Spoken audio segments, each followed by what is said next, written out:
Yes, ഞാൻ തിരികെ തമ്പ്രിജിൽ ഇടത് നിരീക്ഷകൻ Shri advocate B N Haskar വധശിക്ഷ കിട്ടണം എന്നുള്ളതാണ്. ആ വധശിക്ഷ കിട്ടിയാൽ മാത്രമേ ഈ കേസിന്റെ വിധിക്ക് പൂർണ്ണമാകൂ എന്നുള്ളതാണ് ഞങ്ങളുടെ വിശ്വാസം. Okay, right.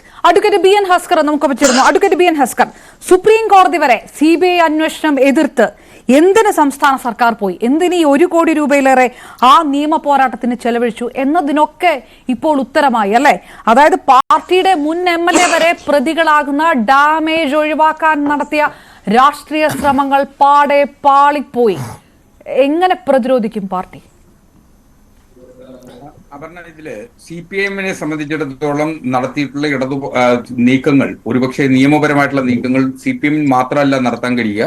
ഇന്ത്യയിലെ ഏതൊരു പൗരനും തനിക്കെതിരെ വരുന്ന നിയമവിരുദ്ധമായിട്ടുള്ള നടപടികൾക്കെതിരെ നടത്താൻ കഴിയുന്ന നിയമ പോരാട്ടങ്ങൾ മാത്രമാണ് ഇക്കാര്യത്തിൽ നടത്തിയിട്ടുള്ളത്.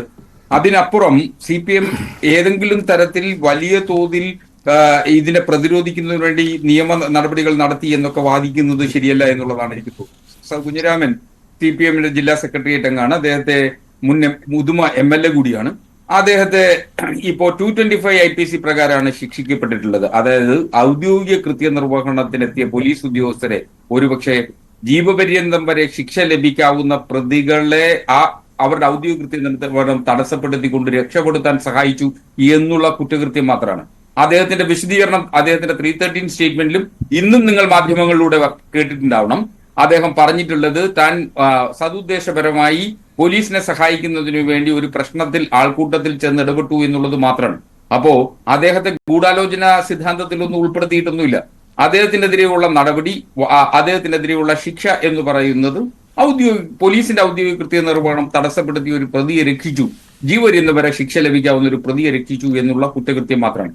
അതിനെ സംബന്ധിച്ച് അദ്ദേഹത്തിന്റെ വിശദീകരണം അദ്ദേഹത്തിന്റെ നിയമപരമായി തന്നെ അപ്പീൽ കോടതിയിൽ പോകുന്നതിനും ബഹുമാനപ്പെട്ട ഹൈക്കോടതിയിൽ അദ്ദേഹത്തിന് വാദമുഖങ്ങൾ സമർത്ഥിക്കുന്നതിനുമാവും. 120B കേസിൽ 1 മുതൽ 8 വരെ പ്രതികൾക്ക് മാത്രമേ കോടതി കണ്ടെത്തിയിട്ടുണ്ട് എന്നുള്ള വസ്തുത കൂടി മറന്നു പോകരുത് എന്നുള്ളതാണ്. 1 മുതൽ 8 വരെ പ്രതികളെ ക്ഷമിക്കണം, ഒരു ചെറിയ സംശയം. ആദ്യത്തെ ആ 2 വരെ ഒന്ന് പറഞ്ഞു നിർത്താൻ വേണ്ടി, CPM അല്ല ആർക്കും ഇന്ത്യ മഹാരാജ്യത്ത് നിയമ പോരാട്ടത്തിനായി സുപ്രീം കോടതി വരെ പോകാം. അതിലൊരു തർക്കവുമില്ല, ഒരു എതിർപ്പും പറയുന്നില്ല. CPM-ന് എത്ര രൂപ വേണമെങ്കിലും ചെലവഴിക്കാം. പക്ഷേ സംസ്ഥാന സർക്കാർ ചെലവിട്ട പൈസയെ കുറിച്ചാണ് പറയുന്നത്. 97 ലക്ഷം രൂപ ചെലവിട്ടത് CPM-ന്റെ ഫണ്ടിൽ നിന്നാണോ സംസ്ഥാന സർക്കാരിന്റെ ഖജനാവിൽ നിന്നാണോ എന്നുള്ള ചോദ്യത്തിന് മുന്നിലാണ് ഉത്തരം പറയേണ്ടി വരുന്നത്. CPM എന്ത് വേണമെങ്കിലും ചെയ്തോട്ടെ, അതാർക്കും ചോദിക്കാൻ വരുന്നില്ല, പാർട്ടിയുടെ കാര്യമാണ്. സംസ്ഥാന സർക്കാരാണ് ഈ CBI അന്വേഷണം എതിർത്ത് ഹൈക്കോടതിയിൽ പോയത്. സംസ്ഥാന സർക്കാരാണ് ഇത് എതിർത്ത് സുപ്രീം കോടതിയിൽ പോയത്. മനീന്ദർ സിംഗ്, പ്രഭാസ് ബജാജ്, രഞ്ജിത്ത് കുമാർ, രവി പ്രകാശ്, അങ്ങനെ ഹൈക്കോടതിയിലെത്തിയ വക്കീലന്മാരുടെ ഫീസിന്റെ കണക്കൊക്കെ താങ്കൾക്കും അറിയാലോ. CPM ചെലവാക്കിയ പൈസയല്ല, സംസ്ഥാന സർക്കാർ ഖജനാവിൽ നിന്ന് ചെലവാക്കിയ പൈസയാണ്. അതാണ് വിഷയം. ഇതിൽ കേരളത്തിലെ കോൺഗ്രസ് ഒഴികെ കേരളത്തിന്റെ പുറത്ത് കോൺഗ്രസിന്റെ ഒരു രാഷ്ട്രീയ നിലപാടുണ്ട്. CBI എടുത്തിട്ടുള്ളത്, CBI കൂട്ടിലടക്കപ്പെട്ട തത്ത എന്ന് പറഞ്ഞത് കോൺഗ്രസിന്റെ ഔദ്യോഗിക വക്താവാണ്. CBIയെ സംബന്ധിച്ചിടത്തോളം കേരളത്തിലെ ഇടതുപക്ഷ ജനാധിപത്യ മുന്നണി ഗവൺമെന്റിന് വളരെ കൃത്യമായ ഒരു രാഷ്ട്രീയ നിലപാടുണ്ട്. CBI എപ്പോഴും പ്രതിപക്ഷ രാഷ്ട്രീയ പാർട്ടികളുടെ നേതാക്കന്മാരെയും പ്രവർത്തകരെയും കൂടുവിരിച്ച് വല വിരിച്ച് അവരെ അറസ്റ്റ് ചെയ്ത് നിയമവിരുദ്ധമായി അവരെ കോടതികൾക്ക് മുമ്പാകെ ഹാജരാക്കുന്നു എന്ന ഒരു നിലപാട് ഇടതുപക്ഷത്തിനുണ്ട്.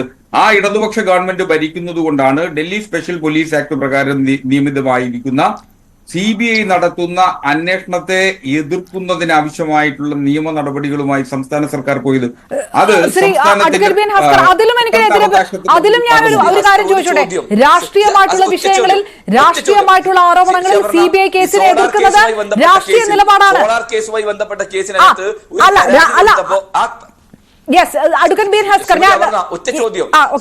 എന്റെ ചോദ്യം, സോളാർ കേസുമായി ബന്ധപ്പെട്ട പ്രതി ഒരു പരാതി കൊടുത്തപ്പോ ആ പരാതി CBIക്ക് വിട്ടത് ഈ പിണറായി വിജയന്റെ പോലീസ് സർക്കാരല്ലേ? അങ്ങനെ CBIയോട് അത്തരം നിലപാടുണ്ടെങ്കിൽ എന്തിനാണ് നിങ്ങൾ ആ കേസ് CBIക്ക് വിട്ടത്? നിങ്ങളുടെ പോലീസ് അന്വേഷിച്ച കേസ് എന്തിനാണ് സോളാർ കേസിലെ പ്രതിയുടെ ഹർജി പ്രകാരം CBIക്ക് വിടാൻ ആ നിലപാട് ഈ നിലപാട് വ്യത്യസ്തമാണോ? അഡ്വക്കേറ്റ് ബി എൻ ഹസ്കർ, ഞാൻ വളരെ സിമ്പിൾ ആയിട്ട് ചോദിക്കുന്നത്, ഈ കൊല്ലപ്പെട്ട, വളരെ ക്രൂരമായി കൊല ചെയ്യപ്പെട്ട 2 യുവാക്കളുടെ കുടുംബം ആവശ്യപ്പെട്ടത് CBI അന്വേഷണമാണ്.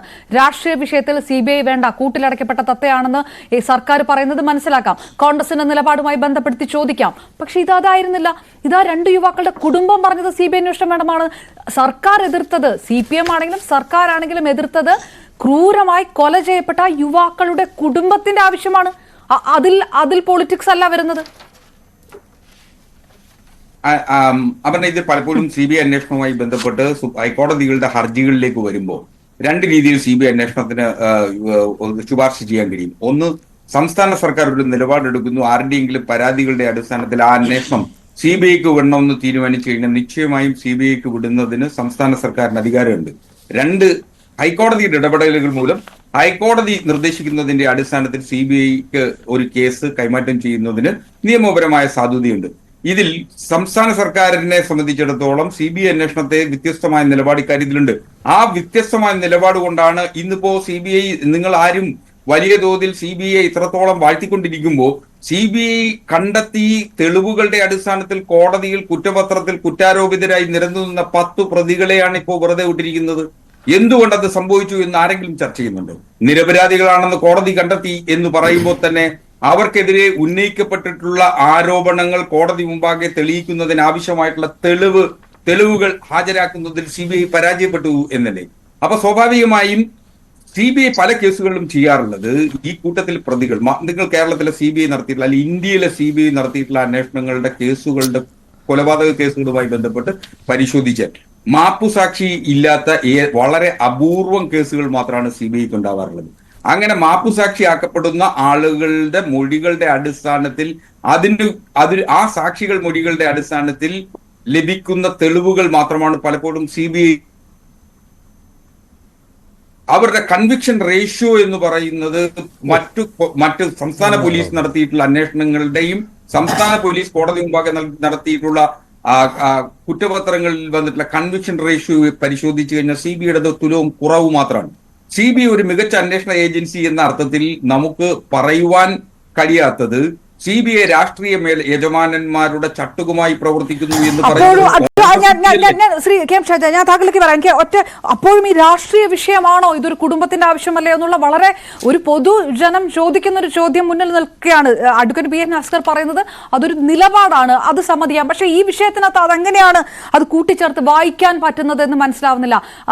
ശ്രീ NM പിയേഴ്സൺ, അന്വേഷണം അട്ടിമറിക്കപ്പെട്ടിരുന്നു തുടർച്ചയായിട്ട്.